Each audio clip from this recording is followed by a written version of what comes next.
All right, everyone, I know I'm really late to the party, but let's talk about Percy Jackson and the Olympians Season 2, Episode 5. I'm going to start off with the stuff that I didn't like, and then go on to stuff that I like so we can end on a high note. First of all, I'm only going to say this once per video about each episode of Percy Jackson.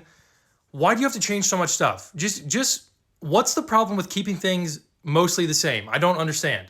All right, now let's just get on to the things that I didn't like besides that. Okay, so first off, I didn't really like that they didn't show Percy and Annabeth arriving at Circe's island or Clarice arriving at Polyphemus' island.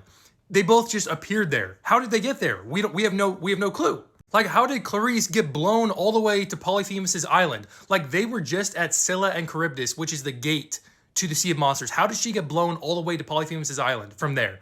That doesn't really make sense to me. Also, in this episode, Annabeth just tells Circe her fatal flaw that she found out in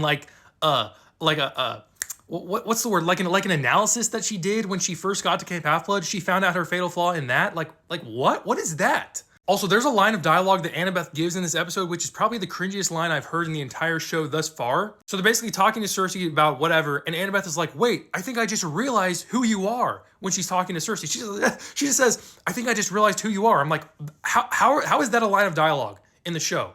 That is the worst line of dialogue possible. Also, I'm not sure how I feel about Circe preparing people to go face the sirens and like letting a few people through once every few hundred years or whatever, just to keep people's hope up.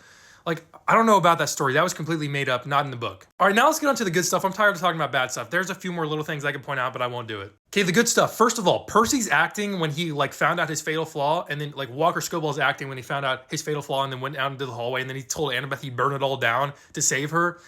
His acting was like, that's the best acting we've gotten from Walker in the entire show. Also, I've seen some people talking about like, oh, this is Percabeth way too early. No, I think he would have said that to anybody. He would have said Grover, like he would have said he'd burn it all down to save Grover, to save Tyson. It's just that Annabeth was with him at the time, so that's why he said it to her. Also, guys, the siren scene at the end of this episode was like 11 out of 10. That scene was so good, it tricked me.